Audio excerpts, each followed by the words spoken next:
Berkali-kali saya baca satu komentar dari teman-teman yang di Instagram, kemudian di YouTube channel. Jadi intinya adalah, Mas, gimana caranya biar foto saya tuh masuk ke Shutterstock? Ini kok data licensing semua? Saya benci sekali saya masuk data licensing. Saya nggak merasa saya bisa jualan di data licensing. Jadi buat teman-teman yang memang kepengen cuman masuk di Shutterstock, artinya teman-teman hanya mau cari uang sekarang aja. Teman-teman nggak mau sampai di masa yang akan datang, ya ya nggak apa-apa. Saya sih suka-suka aja bahwa satu, saingan berkurang, yang kedua eh, mungkin teman-teman nggak ngerti ya, padahal saya sudah share mungkin ada sekitar 2 sampai 3 video ya tentang data licensing atau contributor fund ini. Cuman ya, kalau teman-teman masih kepengen cari uang tidak hanya sekarang, sampai nanti gitu ya. Karena tujuan Shutterstock itu kan saya sudah bahas ya, di jualan foto dengan Shutterstock, dan Shutterstock ini tuh ini sebuah passive income masa depan, tapi dari jalur fotografi. Nah, saya akan jelasin konsepnya. Eh, Cuman seperti video kemarin ya, saya tuh kalau jelasin konsep, saya juga tunjukin berapa sih yang potensinya tuh berapa gitu. Kita nggak bicara tentang angka ratusan juta sekarang ya, cuman saya bicara tentang 10 sen sekarang, 10 sen besok, kemudian misalnya $1 sekarang, $1 besok, itu potensinya seperti apa, konsepnya berapa, dan berapa yang sudah saya peroleh. Nah, mudah-mudahan ini bisa membuka mata teman-teman semua yang masih skeptis. Saya nggak mau masuk data licensing fotonya jelek segala macam. So, tak jelasin habis ini. Teman-teman ikuti, stay tune guys.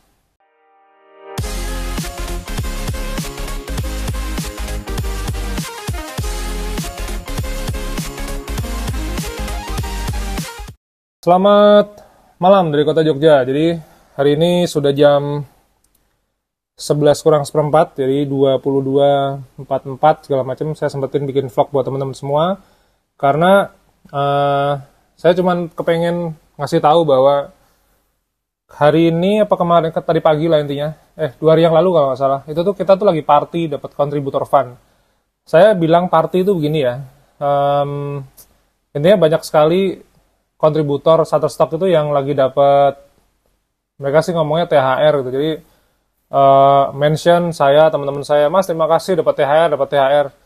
Buat saya tuh kalau ada yang DM kayak gitu, saya bilang, Mas selamat, ini adalah bentuk sebuah konsistensi, enjoy the dollars, nikmati, syukuri, berapapun yang didapat syukuri. Mau didapatnya $1, $2, $3, $8, $7, $100, intinya syukuri.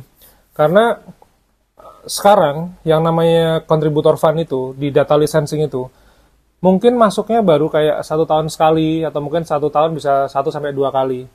Karena data licensing ini kan sebuah industri yang sedang dirancang sama Shutterstock untuk masuk ke ranah artificial intelligence. Maka kalau saya bikin vlog $10.000 dari data licensing dari contributor fund ini sebenarnya bukan suatu hal yang mustahil gitu ya, karena ini tuh uang masa depan, dimana kalau kita di Shutterstock itu kan benar-benar kayak harus submit, ketahuan fotonya mana yang dibeli. Itu cuma data licensing ini bisa makin kentir lagi guys. Jadi kita nggak ngerti nih yang ngebeli siapa, karena dunia masa depan itu nanti sistemnya ada, tapi kita mungkin akan agak kesulitan atau takes time untuk bisa menentukan karya foto mana yang dibeli. Bisa jadi teman-teman jualannya foto sawah, tapi bagian sawah, bagian yang ada pohon kelapanya tok yang diambil, karena yang lain tuh diambil dari kontributor lain. Nah, industri ke depan tuh seperti itu. Ya kalau teman-teman mau percaya, nggak percaya juga nggak apa-apa. Saya sih udah upload di story saya ya, yang cuman gara-gara karena review terus dia bilang ini Shutterstock nih perusahaan brengsek misalnya, terus kemudian perusahaan bisnis sampah lah segala macam. Nggak apa-apa guys, silahkan menyerah aja. Saya sih seneng-seneng aja, saingannya berkurang gitu. Tapi ini buat info buat teman-teman ya, Shutterstock tuh udah IPO di Amerika sana. Saya tuh pernah membeli sahamnya Shutterstock bahkan ya. Jadi ini bukan perusahaan receh, bukan perusahaan kemarin sore, ini perusahaan gede, sudah IPO. Jadi ya kalau teman-teman nganggap Shutterstock bisnis sampah gitu tuh, saya sempat bikin vlog waktu itu ya. Ya monggo aja sih, saya sih nothing tulus ya, take it or leave it aja sih. Nah, saya mau tunjukin juga, jadi saya itu dapat kontributor fund itu $27,63. Jadi kemarin kan saya dapat uang terkumpul berapa ya? 26 dolar berapa gitu.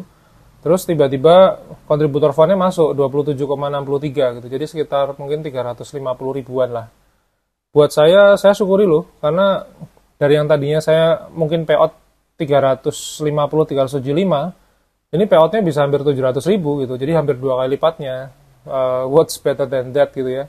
Dari saya yang nggak tahu karyanya yang mana yang dibeli, cuman bola saya nggak ngurus gitu. Yang penting saya dapat duitnya dari Shutterstock, dari jualan foto, jualan footage. Saya nggak tahu juga karya saya yang mana yang dibeli, karena sistemnya memang belum jadi. Jadi masih kayak apa ya? Kita menyebutnya dengan beta ya.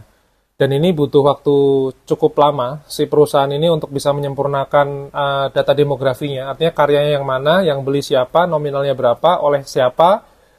Itu butuh waktu. Nah, Shutterstock ini lagi menyempurnakan semuanya. Maka alhamdulillah kalau teman-teman sudah dapat $1, $3, $2, $7, $6, $12, bahkan ada yang sampai dapat $100 lebih, syukuri guys. Itu adalah sebuah perjuangan kita semua dalam menciptakan sebuah passive income untuk masa depan dari jalur fotografi, seperti yang pernah saya tulis di buku Jualan Foto dengan Shutterstock dan Shutterstock.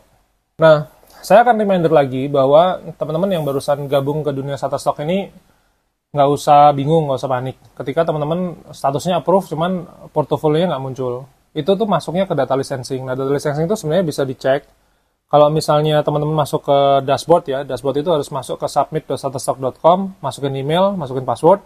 Itu ada namanya data katalog. Jadi di portofolio itu ada namanya data katalog. Itu kalau teman-teman klik, itu semuanya labelnya ungu semua. Itu masuk ke data licensing. Nah, foto-foto inilah yang nanti akan bergerak masuk ke dalam satu industri yang bersifat artificial intelligence. Jadi kalau udah AI, itu yang membeli mungkin sudah tidak 100% manusia lagi, ada yang robot. Karena Photoshop sendiri, Photoshop itu sudah ada namanya Photoshop Artificial Intelligence, di mana kalau teman-teman ketik prompt, ketik teks gitu ya, misalnya teman-teman kepengen jualan foto beautiful night with starry night and misalnya apa ya, beautiful moon misalnya gitu ya. Itu tuh kadang fotonya kita nggak sempurna. Milky Way-nya misalnya punya, tapi ternyata bulannya nggak ada. Kepengen dibikin kompilasi misalnya gitu. Itu tuh disitulah sih namanya data licensing tuh nanti bekerja. Nah, saya orangnya cukup open mind. Jadi open mind tuh begini. Saya tidak berkecimpung di dunia kripto ya. Cuman saya tahu persis bahwa NFT dan Metaverse itu akan terjadi. Saya lebih memilih untuk investasi di saham. Saya nggak masuk investasi di kripto. Cuman begini, kalau teman-teman masih ada yang skeptis bahwa kripto itu A, B, C, D, F, G, saham itu A, B, C, D, F, G, ngomongin judi lah, segala macam, monggo, nggak masalah. Cuman, ya, saya bergaul dengan orang-orang yang sejenis itulah. Jadi, mungkin kami-kami ini dianggap sampah, dianggap kayak pecundang gitu, ya nggak apa-apa. Cuman, industrinya itu memang ada di ranah itu. Nah, termasuk artificial intelligence ini, kalau dulu saya pernah bahas ya, ini kan salah satu orang di belakang AI ini kan adalah ada Elon Musk untuk dia keperluan Tesla-nya dia. Nah, tantangannya begini. Kenapa AI ini untuk masa depan? Pada waktu Tesla mulai, kalau nggak salah waktu itu berita 2021, kalau nggak salah waktu itu zaman COVID ya. Jadi Tesla itu tuh bisa jalan di Thailand, di Singapura tuh bisa jalan. Tapi ketika Tesla itu dimasukin di Indonesia, di Jakarta, bingung nih mobil. Karena trafficnya nggak karuan, macetnya nggak karuan.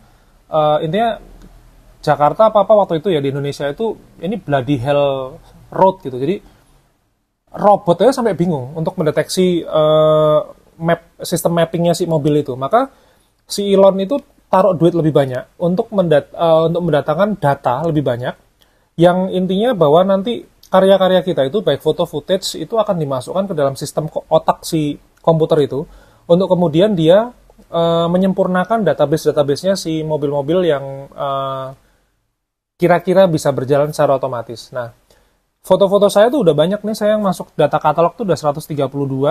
Nah, buat saya sih, bahkan foto saya, muka istri saya, bahkan foto Sushi ya, itu saya kemarin dapat di Jepang, saya pikir masuk ke Shutterstock, cuman ya nggak masuknya ke data licensing. Nah, buat saya, udah nggak peduli, saya mau masuk data licensing atau Shutterstock saya udah nggak peduli, yang penting semuanya approve, dan either hari ini atau besok dia akan menghasilkan uang secara pasif untuk saya. Lalu sekarang kalau misalnya ditanyain, saya mungkin akan payout bulan depan sekitar mungkin 60, 65, mentok mungkin $70 ya. Ya wis lah, nggak apa-apa gitu.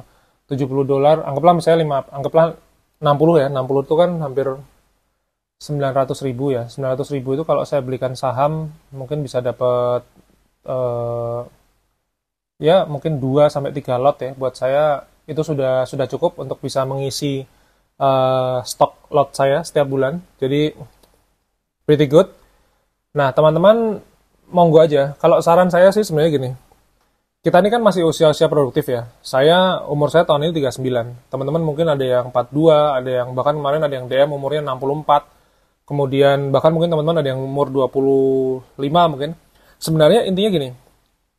Saya bicara data demografi orang yang nonton YouTube saya ya. Itu paling banyak adalah usia di rentang 25 sampai 40. Nah, kita ini kan sebenarnya usia-usia produktif, di mana teman-teman masih kerja, baru masuk, baru fresh graduate segala macam, atau mungkin 40 tahun itu kan sebenarnya teman-teman, kalau jalurnya bener ya, teman-teman masuk perusahaan apapun itu, biasanya harusnya sudah di level kayak manager, supervisor, jadi sudah petinggi ya, bukan orang-orang baru di perusahaan.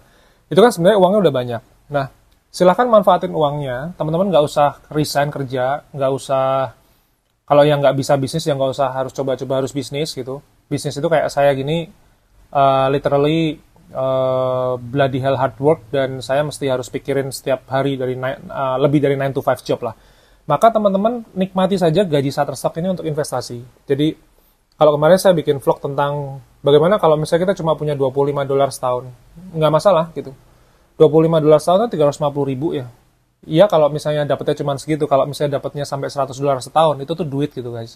Jadi berapapun duitnya, sekarang itu fungsinya adalah teman-teman menambah jumlah aliran income-nya, kemudian investasikan. Nah, kayak saya uang di Shutterstock ini berapapun saya dapatnya ya, mau $25, $35, mungkin bulan depan saya bisa dapat $60, saya tuh nggak pernah menikmati itu, terus kemudian saya makan, saya konsumsi, mungkin hampir 90% kali saya belikan saham gitu. Jadi saya masih produktif sekali untuk saya memotret, saya bikin konten begini, saya dapat uang dari YouTube, dari AdSense, segala macam. Uang Shutterstock ini kayak apa ya, dalam tanda kutip nih ya, saya haramkan untuk saya nikmati, karena ini tugasnya, dia ini memperkaya saya nanti 10 tahun dari sekarang. Nah, ini tidak semua orang bisa ya, karena saya tahu dari baca komentarnya, kadang saya juga nggak bisa reply satu-satu karena sebenarnya template. Intinya adalah, kebanyakan kita itu kepengen jualan foto hari ini, laku besok pagi, kalau perlu besok pagi lakunya 1 miliar. Nah, hal-hal seperti itu tuh doesn't exist, guys. Jadi, itu tidak akan pernah terjadi gitu.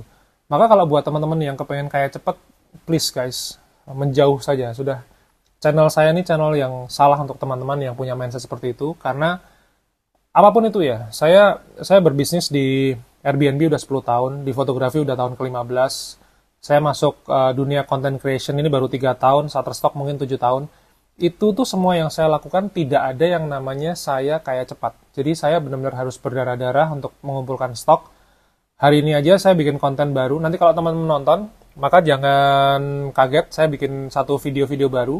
Tapi ambil saja inspirasinya. Jadi saya tuh sekarang lagi membuat sebuah footage di sekitaran Jogja, di mana teman-teman juga bisa menikmati footage-footage tersebut. Buat teman-teman yang kangen Jogja tapi nggak ada waktu kesempatan ke Jogja, ini tuh saya jalan dari satu ruas jalan ke jalan yang berikutnya, itu saya rekam, itu untuk masuk ke YouTube. Tujuannya pasti AdSense ya. AdSense-nya untuk luar negeri, bukan di Indonesia. Kalau pada saat saya ngerekam itu saya kadang-kadang suka pakai tripod saya, kemudian saya taruh gitu, saya rekam misalnya 1-2 menit.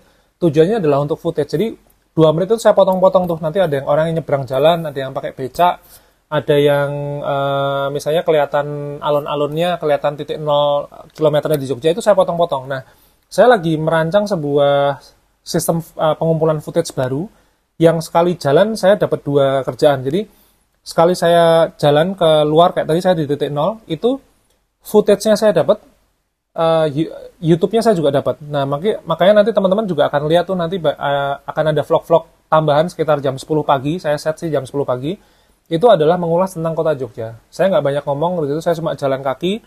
Jadi kalau teman-teman lihat di dunia YouTube itu namanya kayak walking tour gitu. Jadi ada yang di Bali, ada yang di Malaysia, ada yang di mana ya, kan banyaknya content creation yang bilang yang bikin kayak gitu. Nah, saya kepengennya selama saya masih ada di Jogja ini, saya pengen punya legacy di konten saya bahwa mengulas apapun tentang Jogja. Saya ucapin selamat buat teman-teman semua yang juga sudah dapat THR-nya dari kontributor fund. Sekali lagi saya reminder buat teman-teman, syukuri berapapun yang teman-teman dapat. Yang dapat $1 ya anggap aja teman-teman bisa beli es teh manis lah. Yang dapat $10 mungkin teman-teman bisa beli baju mungkin buat lebaran. Yang dapatnya di atas itu mungkin teman-teman sudah bisa mulai mikirin, oke, saya mau investasi nih kayak teman-teman, kayak misalnya kayak saya misalnya gitu ya. Boleh, monggo. Pastikan investasi itu teman-teman tahu bentuknya apa, dan jangan pernah nitipin uang ke siapapun. Jadi teman-teman investasi sendiri, mau beli emas, perak, properti, saham, kripto, apapun, teman-teman lakuin sendiri, jangan pernah ngasih ke orang pribadi, itu jangan, itu berbahaya. Maka, syukuri, berapapun yang didapat, syukuri, saya ucapin selamat, itu murni resmi karena perjuangan teman-teman sendiri. Saya di sini itu cuman kontributor, saya di sini juga content creator, saya murni fotografer, jadi kayak ini rezeki kita bersama. Jadi ya sudah, mungkin sekarang dapatnya setahun sekali, tapi kan kita juga masih dapat dari penjualan royalti yang lain ya. Jadi ada daily sales, ada weekly sales, segala macam, kita syukuri bersama. Dan mari kita nikmati. Jadi investasikan, kalau misalnya teman-teman belum bisa investasi ya, berapapun nanti teman-teman dapat payout, belikan sesuatu yang bermanfaat untuk istri, untuk anak di rumah, mereka pasti akan bahagia. Doain teman-teman tambah sukses, tambah kaya raya. Selesai deh, udah kayak gitu doang. Saya sih sangat menikmati ini ya. Nah, kemarin ada beberapa pertanyaan ya. Biasanya sih masuknya ke Instagram, Mas, saya kepengen jualan foto, caranya gimana? Silahkan nonton channel YouTube saya. Ini yang gratisan. Jadi saya kasih share aja nih, belak-belakan aja. Ada dua cara kalau mau belajar dengan saya. Satu yang gratisan. Teman-teman nonton ke channel YouTube saya, silahkan subscribe. Nanti cari yang namanya playlist berburu dolar di Shutterstock. Itu semuanya ada lebih dari 500 video saya membahas tentang Shutterstock. Memang yang namanya juga gratisan ya, teman-teman harus kayak ngeliatin satu demi satu videonya mana yang mau teman-teman ikuti, mau dipahami mana. Tapi kalau teman-teman punya sedikit kelonggaran rezeki, teman-teman bisa mengapresiasi saya. Ini take it or leave it, teman-teman butuh monggo, enggak juga nggak apa-apa ya. Ada ebook yang bisa teman-teman baca. Jadi jualan foto dengan Shutterstock, dan Shutterstock itu adalah ebook. Download linknya ada di bawah. Itu kalau teman-teman suka membaca. Tapi kalau teman-teman nggak suka membaca, ada namanya video course, jadi online course. Ini murni video. Jadi teman-teman ngeliatin saya ngomong begini, saya bawa kamera, bawa handphone, semua saya ajarin real time pakai video. Itu juga download linknya ada di bawah. Nah, memang ada kelas di Jogja, Shutterstock sih sekitar 4 jam ya. Itu nanti kita ketemu face to face di villa saya di Cendela. Kalau teman-teman ke Jogja. Cuman kalau teman-teman jauh ya mungkin ebook atau video course yang jadi solusinya. Teman-teman nggak mau spend uang lebih ya cukup nonton YouTube saya. Cuman memang resikonya ya tantangan ya, karena gratisan teman-teman harus kayak ngeliatin satu demi satu, pelajarin satu demi satu, dan which is nggak apa-apa, teman-teman bisa nonton itu gratisan pun nggak apa-apa. Terus juga saya juga sudah bentuk apresiasi ya, teman-teman nonton, saya dapat AdSense-nya, ya kayak kita bertukar lah, saya kasih sharing ilmu, teman-teman kasih AdSense-nya ke saya, kira-kira lebih begitu. Terakhir Gears, teman-teman, saya terima kasih sekali teman-teman masih ada yang nge-DM saya, Mas. Saya officially salut ya. Ini kok ada fotografer yang mau berkarya pakai kamera-kamera dengan harga yang murah. Ya, karena buat saya begini ya. Kalau saya motretnya untuk real project, misalnya saya bikin portrait atau saya bikin wedding, kok ternyata bayarannya cukup bagus buat saya tuh di atas $3.000 lah. Saya nggak mungkin pakai Canon EOS M10 saya gitu. Saya pasti pakai kamera full frame. Cuman kalau misalnya kita bicara satu angka nih yang kira-kira masih $25, $30, bagi saya Canon EOS M10 dengan harga 2 jutaan atau mungkin total sama 3 aset saya tuh nggak sampai 8 juta, itu menurut saya sudah lebih dari cukup untuk saya bisa berkarya. Jadi kita menyesuaikan dengan apa yang kita butuhkan. Jadi kalau misalnya dapatnya masih sekitar ratus-ratusan ribu, jutaan ya, 1 digit juta gitu ya, mungkin EOS M10 sudah cukup. Dan Shutterstock itu buat saya pribadi, karena saya earningnya juga belum sampai ribuan dolar dalam 1 bulan gitu. Jadi menurut saya Canon EOS M10 sudah cukup. Jadi kalau misalnya saya harus motret dengan nilai fee yang lebih besar, jadi di atas $3.000 saya pasti akan pakai full frame. Nah, semua gear saya ada di bawah, teman-teman boleh tiru, boleh barengan, boleh kembaran, monggo, silahkan aja. Jadi, tapi ingat intinya kalau beli itu sesuai kemampuan, sesuai kebutuhan, dan cash keras. So, terima kasih sekali lagi, matur nuwun. Selamat sekali lagi buat yang sudah dapat kontributor fund, teman-teman yang belum dapat, keep working, hard working. Jadi, mudah-mudahan nanti giliran teman-teman dapat kontributor fund. So, sampai ketemu di video berikutnya besok pagi jam 5.